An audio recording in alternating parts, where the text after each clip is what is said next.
FIA کی جانب سے صحافیوں کو ہراساں کرنے سے متعلق کیس کی سپریم کورٹ میں سماعت کا آغاز۔ چیف جسٹس قاضی فائز عیسیٰ کی سربراہی میں 3 رکنی بینچ سماعت کر رہا ہے۔ اٹارنی جنرل منصور عثمان ابان روسٹرم پر موجود۔ پریس ایسوسی ایشن آف سپریم کورٹ کے عہدیدار بھی عدالت میں موجود۔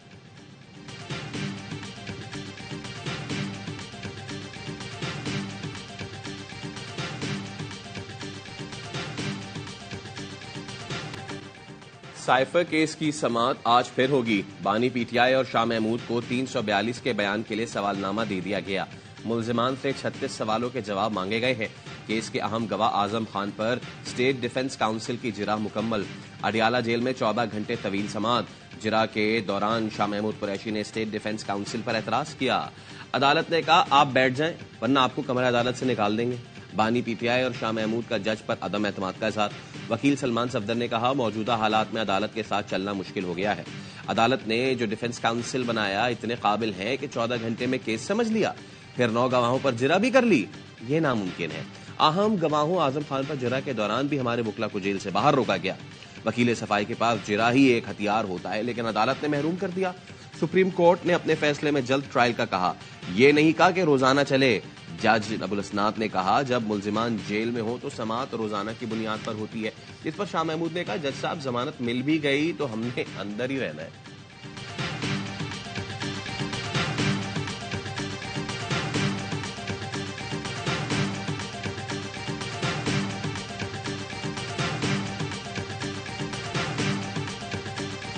خان صاحب اور شاہ محمود قریشی صاحب کی طرف سے جرح وہ وکلا کریں گے جو جج صاحب نے اپوائنٹ کیے تھے۔ وہ دونوں وکلا یا تو ان کی ایکسپرٹیز ہے اس لائن میں، نہیں خان صاحب نے یا شاہ محمود قریشی صاحب نے ان وکلا پہ ٹرسٹ کیا ہے۔ ہم ایسے ٹرائل کے شدید الفاظ، سخت الفاظ میں مذمت کرتے ہیں۔ بیرسٹر گوہر علی خان نے سائفر کیس پر ٹرائل پر سوال اٹھا دیے۔ اڈیالہ جیل کے باہر میڈیا ٹاک میں کہا بانی PTI اور شاہ محمود قریشی نے بھی جرح کرنے والے وکلا پر اعتراض اٹھایا ہے۔ ہم ایسے ٹرائل کی مذمت کرتے ہیں، یہ قانون کی خلاف ورزی ہے، خاص طور پر ایسے ٹرائل میں جس میں سزائے موت ہو سکتی ہے۔ سپریم کورٹ سے درخواست ہے تو موٹو لیا جائے۔ ٹرائل کے خلاف صوبہ اسلام آباد ہائی کورٹ جائیں گے۔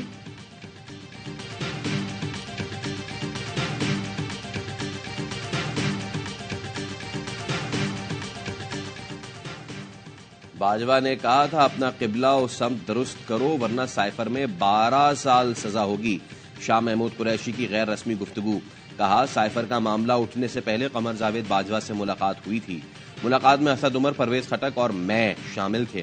پرویز خٹک اور اسد عمر کے جانے کے بعد مجھے قمر باجوہ نے روک کر بات کی تھی۔ 22 اگست کو قمر جاوید باجوہ سے بانی PTI کی ملاقات ہوئی تھی۔ قمر باجوہ نے بانی PTI کو کہا انسان بن جاؤ ورنہ سزا ہو جائے گی۔ باجوہ کو عدالت بلائیں، میں قرآن پاک پر حلف دینے کے لیے تیار ہوں۔ سابق وزیر خارجہ نے کہا PTI کے ٹکٹ پر جو ہارس ٹریڈنگ کرے گا وہ خودکشی کرے گا۔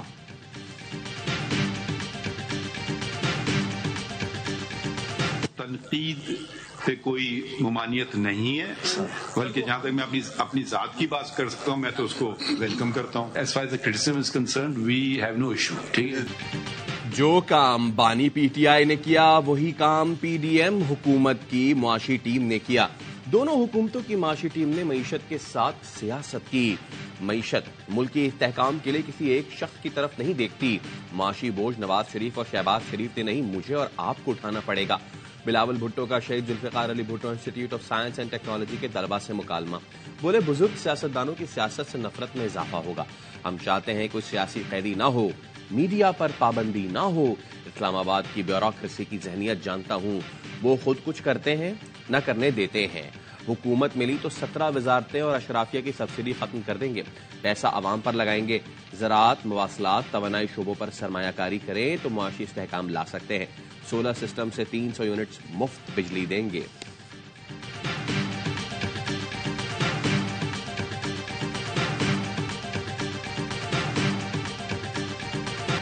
میرے حساب سے تو پرو نواز ووٹ ہے ہی نہیں۔ شہباز شریف محنتی تو ہیں مگر لکیر کے فقیر ہیں۔ سابق صدر آصف علی زرداری کہتے ہیں الیکشن میں ایک دوسرے پر تنقید جائز ہے۔ بلاول اینٹی نواز ووٹ کو متوجہ کر رہا ہے تو ہمیں ضرور کرنا چاہیے۔ کہا میاں صاحب جب لاڈلے نہیں رہتے تو پاور سے نکل جاتے ہیں۔ نون لیگ ہمارے بغیر، ہم ان کے بغیر حکومت نہیں بنا سکتے۔ آگے ساتھ چلنے یا نہ چلنے کے بارے میں الیکشن کے بعد سوچیں۔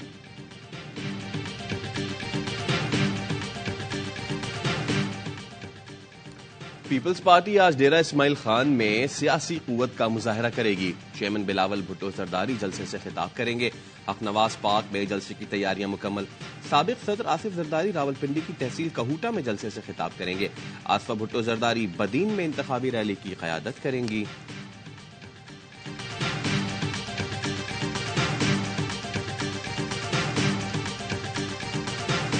مسلم لیگ نون آج ہارون آباد میں پنڈال سجائے گی۔ قائد نون لیگ نواز شریف اور مریم نواز جلسے سے خطاب کریں گے۔ گورنمنٹ اسکول گراؤنڈ میں جلسے کی تیاریاں مکمل۔ مسلم لیگ نون سزا دینے والے ایک ایک کر کے رخصت ہو گئے۔ وہ استعفے دے رہے ہیں اور میں آپ کے سامنے کھڑا ہوں۔ بے قصور تھا، جان بوجھ کر سزائیں دی گئیں۔ ہم نے بہت ٹھوکریں کھا لی، مزید کھانے کی ہمت نہیں۔ اس ملک کو پیروں پر کھڑا کریں گے۔ نواز شریف کا لاہور کے حلقہ این 130 میں کارکنوں سے خطاب، کہا پاکستان کو غیرت مند ملک بنانا ہے، یہ میرا ایجنڈا ہے، اسے پورا ہونا ہے۔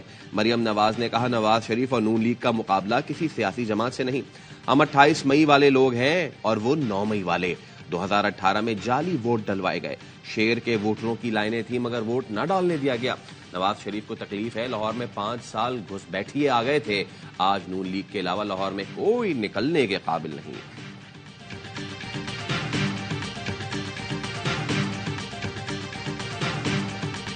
نواز شریف بطور وزیر اعظم دنیا سے جانا چاہتے ہیں، ہم آپ کو ایسے جانے نہیں دیں گے۔ پچھلا حساب دو، کشکول توڑوں کا حساب دو، ملک کو نواز دو کی نہیں خوشحالی کی ضرورت ہے۔ ایک شہزادہ کہتا ہے میرا والد صدر، والدہ اور نانا وزیر اعظم تھے، یہ تمہاری پراپرٹی نہیں عوام کا ملک ہے۔ امیر جماعت اسلامی سراج الحق کا کوٹ مومن میں جلسے سے خطاب، کہا نواز اور زرداری خاندان نے جتنا نقصان پاکستان کو پہنچایا اتنا ایٹم بم نے جاپان کو نہیں پہنچایا۔ پیپلز پارٹی اور نون لیگ کی وجہ سے پاکستان کی کرنسی آج کاغذ کا ٹکڑا بن گیا۔ نیپال اور بھوٹان بھی ہم سے آگے نکل گئے۔ عوام ان کو مسترد کریں اور اپنے بچوں کو ایک بہترین مستقبل دیں۔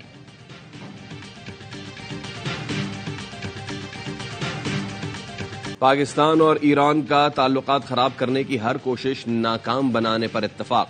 آرمی چیف سے ایرانی وزیر خارجہ کی ملاقات، تاریخی باہمی تعلقات کو مزید فروغ دینے کی ضرورت پر زور۔ جنرل عاصم منیر کا دوسری ریاست کی خود مختاری اور علاقائی سالمیت کے احترام پر زور۔ آرمی چیف نے کہا ریاستوں کے تعلقات میں احترام و تقدس خصوصی اہمیت رکھتے ہیں۔ سیکیورٹی خدشات سے نمٹنے کے لیے مواصلاتی رابطوں کی ضرورت ہے۔ دہشت گردی کے خاتمے کے لیے باہمی تعاون، انٹیلیجنس شیئرنگ بڑھانے پر زور۔ ISPR کے مطابق ملاقات میں اس بات پر اتفاق کیا گیا ہے کہ پاکستان اور ایران کی تقدیر ایک دوسرے سے جڑی ہے۔ دہشت گردی مشترکہ خطرہ ہے، دونوں ممالک قریبی رابطے میں رہیں گے۔ خطرے سے بہتر طور پر نمٹنے کے لیے فوجی افسران کا میکانزم بحال کرنے پر اتفاق۔ سرحدی علاقے میں امن، استحکام اور خوشحالی کے عزم کا اعادہ۔ بولان کے شہر مچھ میں یکے بعد دیگرے 15 راکٹس فائر۔ پہاڑوں سے فائرڈ راکٹ مچھ شہر کے مختلف علاقوں میں گرے۔ پولیس کے مطابق راکٹ گرنے سے متعدد گھروں کے شیشے ٹوٹ گئے۔ راکٹ حملوں فائرنگ سے 2 افراد زخمی۔ مچھ شہر کی بجلی منقطع، انٹرنیٹ بند، اسپتالوں میں ایمرجنسی نافذ۔ وزیر اطلاع جان اچکزئی کہتے ہیں فورسز نے مچھ میں دہشت گردوں کے 3 اطراف سے کیے حملے کو ناکام بنا دیا۔ بزدلانہ حملے اسلم اچھو گروپ کے دہشت گردوں کی جانب سے کیے گئے۔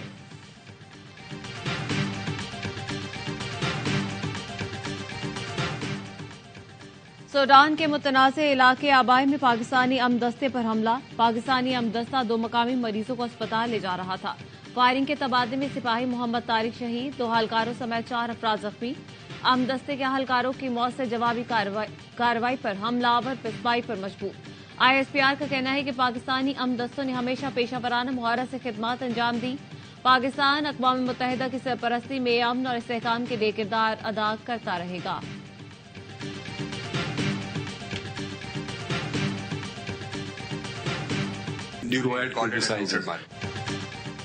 FIA کی جانب سے صحافیوں کو ہراساں کرنے سے متعلق کیس کی سپریم کورٹ میں سماعت آج پھر ہوگی۔ گزشتہ روز کی سماعت میں سپریم کورٹ نے حکم جاری کیا کہ تنقید کرنا ہر شہری اور صحافی کا حق ہے۔ معاملہ سے تنقید تک ہے تو کارروائی نہ کی جائے۔ DGFIA کو صحافی سے ملاقات کی ہدایت، تحریری حکم نامہ جاری۔ چیف جسٹس نے ریمارکس کیے، آزادی صحافت آئین میں ہے، دل کھول کر تنقید کریں، اس سے اصلاح ہوتی ہے، میرا مذاق بھی اڑائیں، مجھے فکر نہیں۔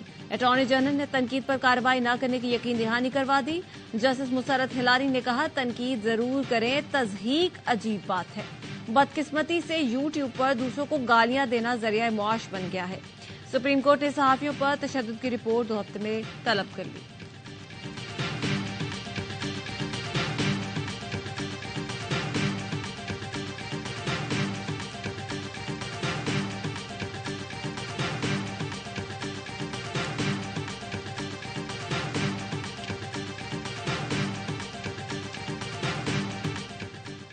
MQM پاکستان نے نازم آباد میں کارکن کے قتل کی FIR گلبہار تھانے میں درج کرا دی۔ NA 249 سے پیپلز پارٹی کے امیدوار راؤ عبد الوحید، PS 128 سے امیدوار عارف حسین قریشی سمیت 8 معلوم اور 25 سے 30 نامعلوم افراد نامزد۔ مصطفیٰ کمال کہتے ہیں آخری بار کہہ رہا ہوں ساتھیوں کو خراش نہیں آنے دوں گا، ریاست ہمیں نہیں بچا سکتی تو اجازت دے۔ پیپلز پارٹی ہمارے لیے آدھے گھنٹے کا مسئلہ نہیں ہے، گولی چلانے والے کے ساتھ پولیس موبائل کھڑی تھی۔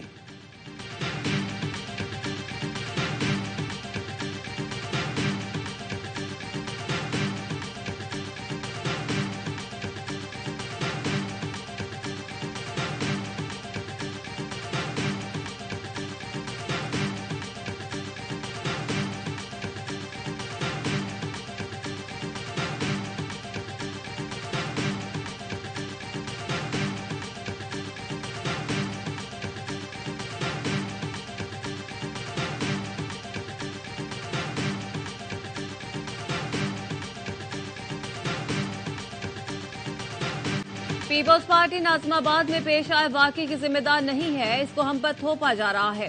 اگر پیپلز پارٹی کے لوگ ملوث ہیں تو سزا کے لیے تیار ہیں۔ نگراں حکومت واقعے کی عدالتی تحقیقات کرائے۔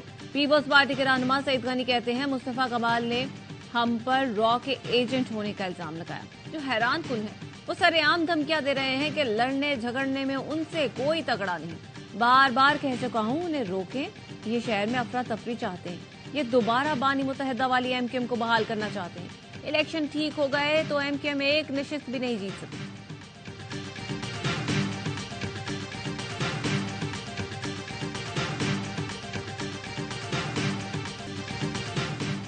پیپلز پارٹی اور MQM سیاسی مقابلے کو نفرت میں نہ بدلیں۔ MQM کے کارکن کے قتل کی مذمت کرتا ہوں۔ یہ شہر بڑی مشکل سے لاشوں کی سیاست گاڑیاں جلانے سے نکلا ہے۔ امیر جماعت اسلامی کراچی حافظ نعیم الرحمان کی پریس کانفرنس، کہا MQM میں ابھی کوئی نہیں جو شٹر ڈاؤن کروائے، یہ سب ٹھپے بازی کی سازش ہے، ہم دھاندلی کریں گے نہ کرنے دیں گے۔ گورنر سندھ نے بتایا 2 جماعتوں میں جھگڑے پر وزیر داخلہ سے رپورٹ مانگی ہے، کسی کو ہتھیار اٹھانے کی اجازت نہیں۔ ڈاکٹر عاصم ہو یا کامران ٹیسوری، جو بھی ملوث ہے اسے سزا ملنی چاہیے۔ سندھ کو ملنے والے 2200 ارب کا بڑا حصہ کھا لیا جاتا ہے، جو پانی نہ دے اسے ووٹ نہ دیں۔ قسمت بدلنے کا دعویٰ کرنے والے ڈھکن ہی بدل دیں۔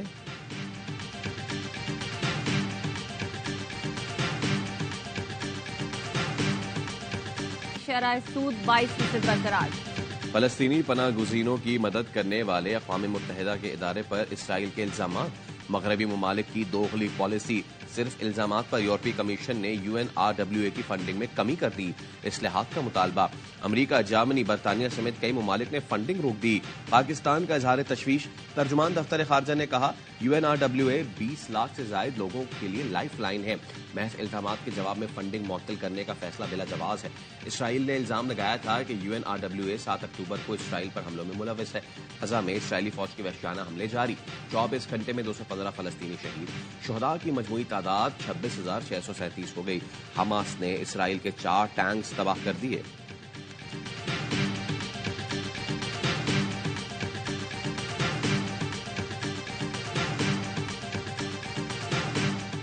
پاکستان اور بحرین کی مشترکہ تربیتی مشقوں البدر 8 کی افتتاحی تقریب۔ ISPR کا کہنا ہے مشقوں کا مقصد فوجی تعلقات کو مزید مستحکم کرنا ہے۔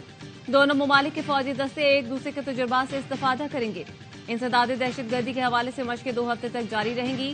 DG ملٹری ٹریننگ کی افتتاحی تقریب کے مہمان خصوصی تھے۔